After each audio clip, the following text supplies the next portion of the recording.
Okay. Okay. Today, inshallah, we'll start talking about schematic design.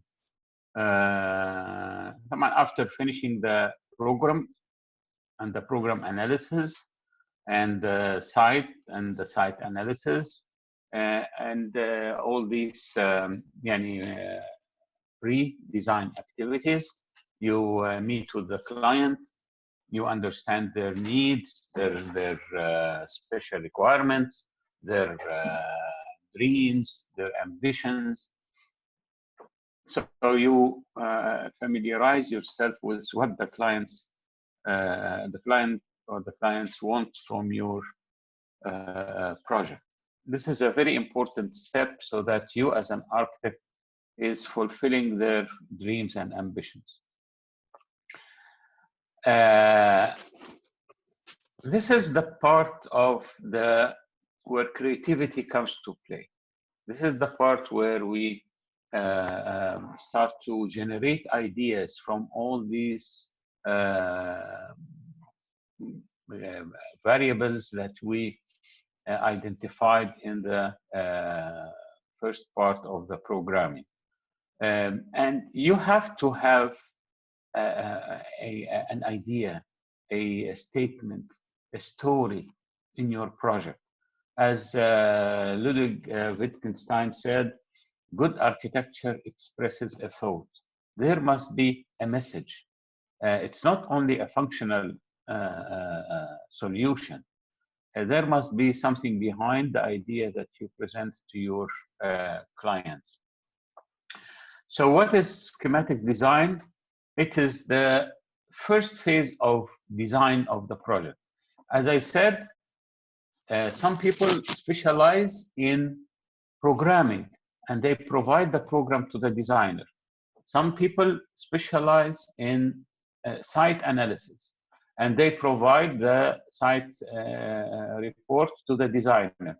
You as a designer receive these documents and you start to synthesize the information about the site, about the program requirements, about the client ambitions and dreams and requirements, and make all that into something that a form that can satisfy their need. So at this stage, I recommend that you don't touch the computer.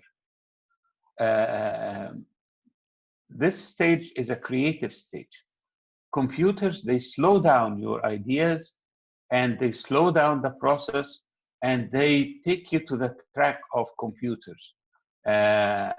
So here we need to depend very much on sketching. So using these nice yellow tracing papers, soft pencils, markers, anything that makes you sketch quickly. So at this stage, stay away from the computer. It does not give you anything more than your brain. So with rough sketches,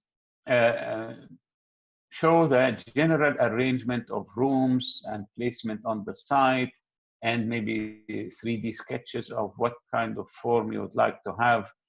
You can use pictures as mood boards, you can use references, but don't use the computer to design. At this stage, this creative stage needs complete separation from the computer. Sketch paper is typically where all schematic design work is done, not on the computer. After you finish the idea and you know what you want to do, then the computer can help you quickly translate that into formal drawings, 3D, and so forth. And constantly going through layers and layers of sketches to quickly work through ideas. Those nice yellow tracing papers, they provide us with the opportunity to sketch quickly, freely, and we can put layers on top of each other to improve and correct and change our designs. So is the beauty of this part of design. This is the jewel of architecture that everyone likes to do, is to sit down and think and create something from scratch.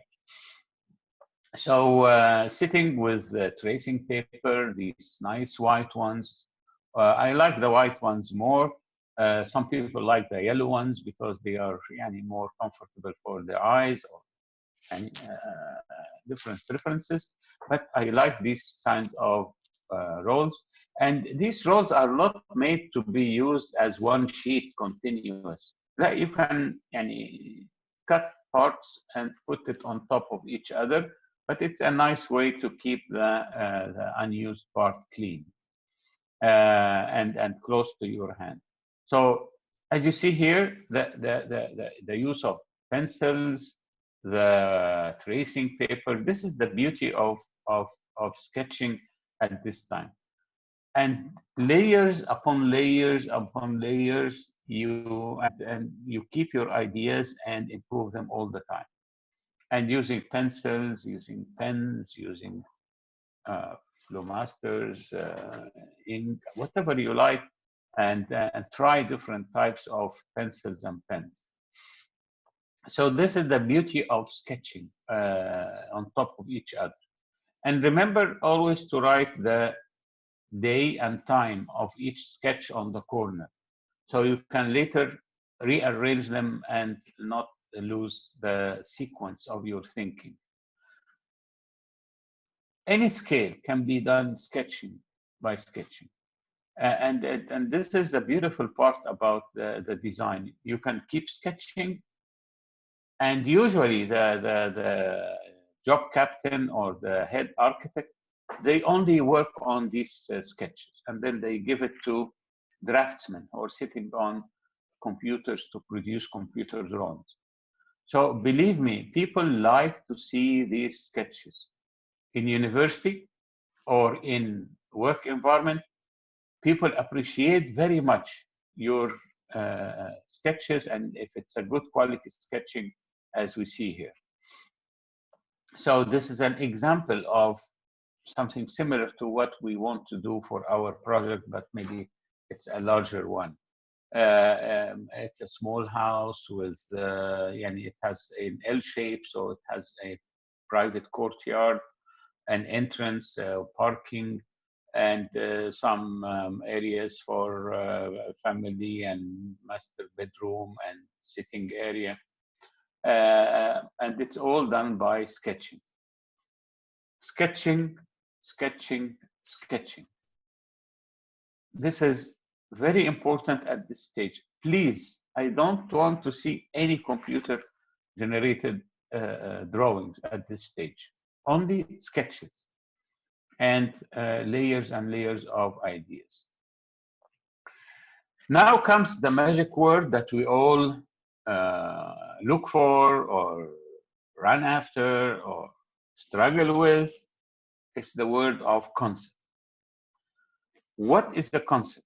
And why is it important to have a concept in your design? And how to generate the concept? Where do you get ideas from? And how to communicate these ideas to other people and make sure that they understand it. So in that regard, I think we'll start to define the word concept. Actually, if you ask every architect about the definition of concept, they might give you a different answer. Some will tell you the concept is the idea. Some will tell you it's the image that you produce. Others will tell you it's the theory behind the design, or it's your view, or notion, or intention. And the French use the word partie, which is commonly used in architectural language. Well, what is the partie of your project, referring to the concept? As you all know, architecture education started in France, in the Beaux-Arts. And some of the words that are used in our architectural language are still coming from that tradition, like the word skis, party, poche, all these يعني, different many words are still used in the architectural location that are coming from the French tradition. Some people tell you that the concept is the plan, but not the ground floor plan or the first plan, but it's the plan of action, the plan of building the product. It's the conception of the idea. It's the fancy, opinion, thought, abstraction, impression, philosophy, hypothesis, a belief, supposition, inspiration, design. Some people will tell you what the concept is the design. So everyone has a different notion or definition about what exactly is the word concept. So you have to prepare yourself to hear the same word in different ways. And also you have to have your own understanding what is the word concept. Again, concept, as we talked yesterday, is the intersection between the context, need, and form. These are the three elements that we work with all the time. As architects, we identify the need, functions, users, clients, and so forth, as we talked yesterday. And then we understand the context, the site, the climate, the buildings around it, and with the different requirements. And the third part is the form. So we keep struggling with the exterior and form and the interior space until we reach the middle part here, or this target, the red triangle here, which satisfies the needs, the requirements, the context, and the form at the same time. This might be only a solution, not the concept. The concept is actually the overriding environment that creates all these things together. So the concept is more than a solution. It's the idea, the analogy, the metaphor, the symbolism. You have to go beyond providing solutions to providing or generating concepts. So this is the same, but in Arabic. So prepare yourself at this stage to have these moments of creativity, of inspiration, of deep insight during your hard work. You cannot have ideas, you cannot have concepts if you don't have the base for that, the program, the site, and the form generation. Concepts and great ideas, they come during your work. They don't come if you are sitting looking from the window. You have to be working, and during your work, you'll get this inspiration for the ideas that you want to achieve. So we rely on going through a linear process, which is analysis, site analysis, program analysis, form analysis, and we try to synthesize all these together and evaluate the result at the end. Sometimes we don't go through this process. We go through a non-linear qualities. We get a flash of insight, and it takes us to what we call a creative leap. But without doing this linear process of analysis, synthesis, evaluation, we might never get into this point of creativity. And this is what we usually be inspired by great architects who sit down and sketch ideas directly. They have years and years of experience, and they store all this information in their minds.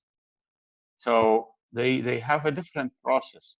So in the beginning, we have to go through the linear process until we reach these creative ideas.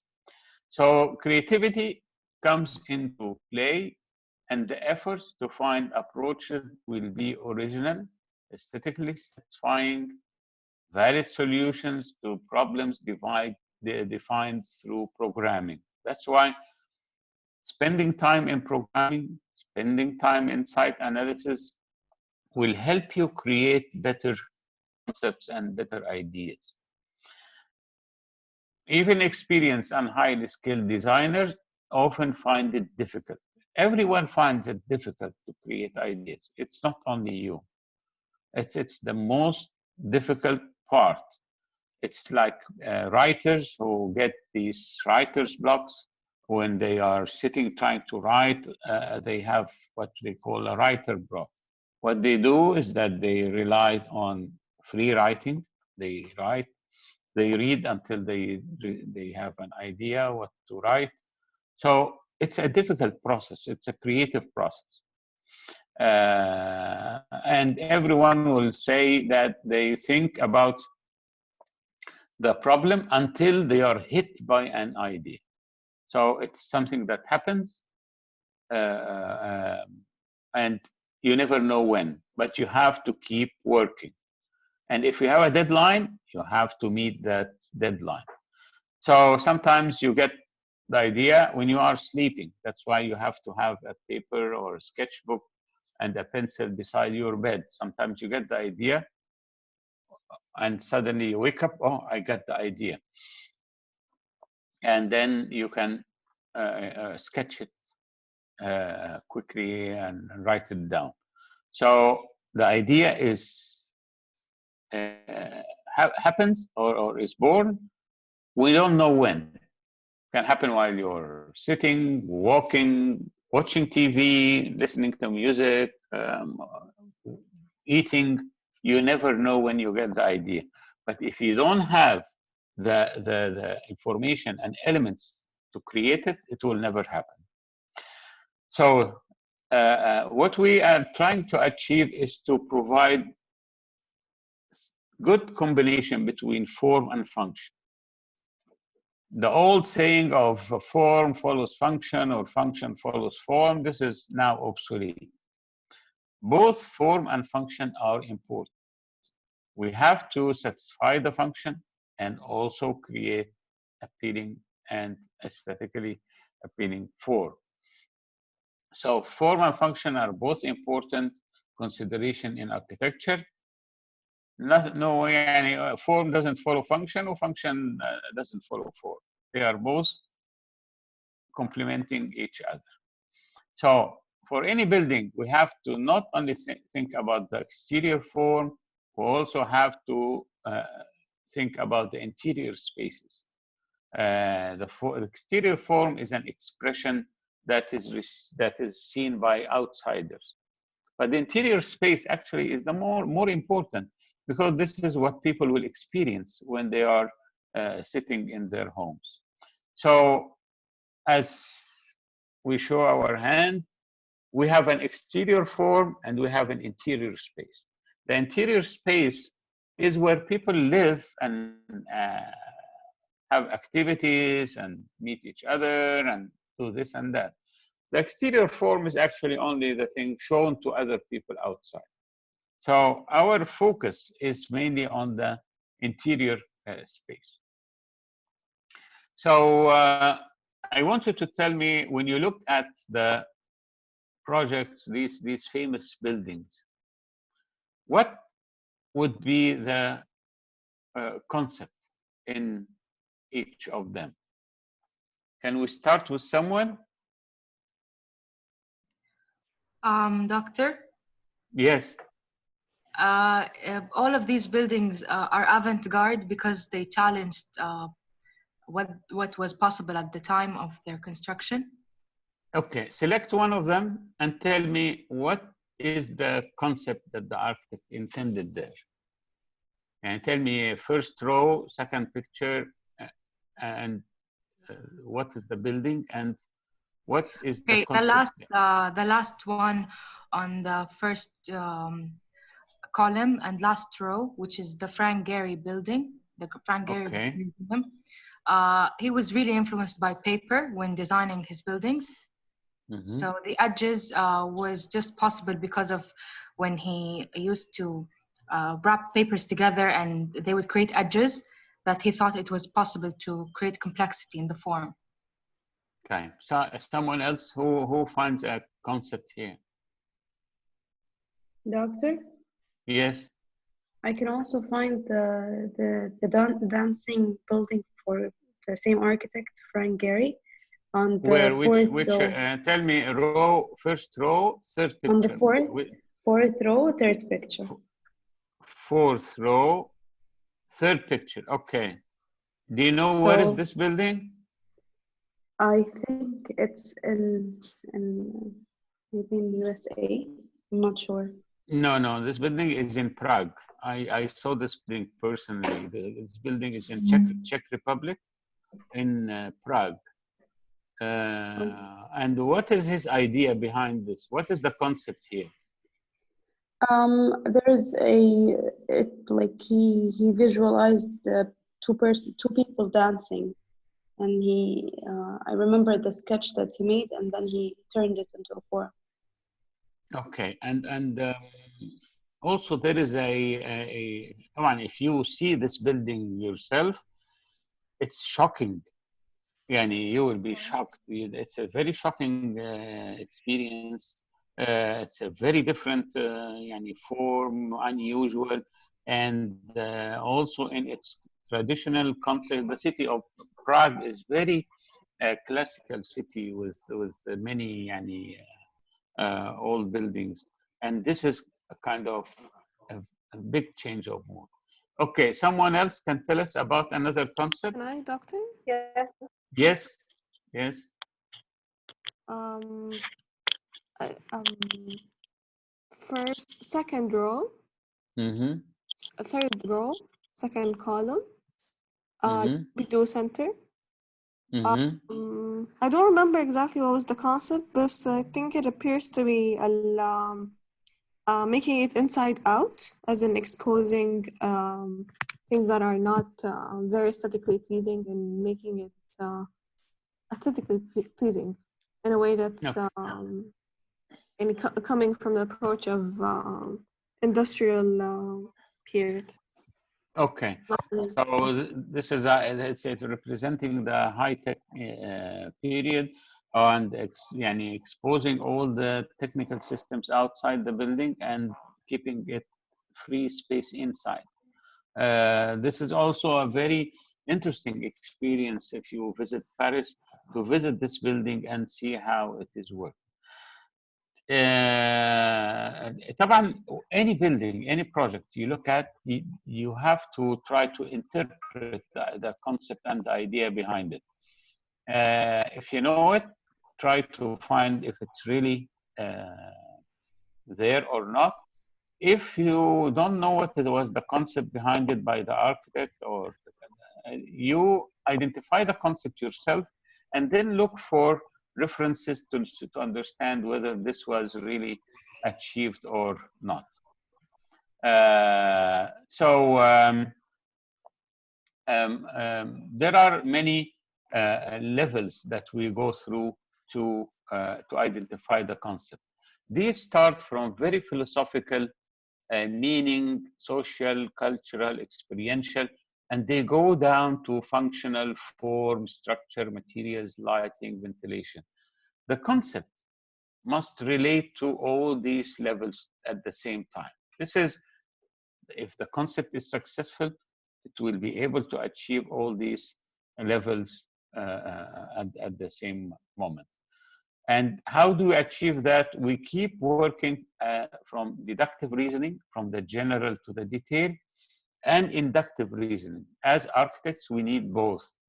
We need to think about the general philosophies, meanings, social, cultural, going all the way down to the details, ventilation and systems, and going up again. So our work will actually keep going back and forth between the general and the details, all the way until we reach the meanings that we want to see. The other thing that is important is that you have to make sure that people can read concepts in different ways according to their backgrounds. A businessman will see it as money. An intellectual will see it as a social and cultural statement. Someone might see it just a shopping place to buy things. A philosopher might see it that this is a utopian expression of higher philosophies. So each one can understand it in a different way. We as professionals, we have ways of communication that allows us to provide this information to each other, but you have to make sure that other people will read it in a different way. So we'll have to stop here and then continue because of the time limit. So we'll stop here now.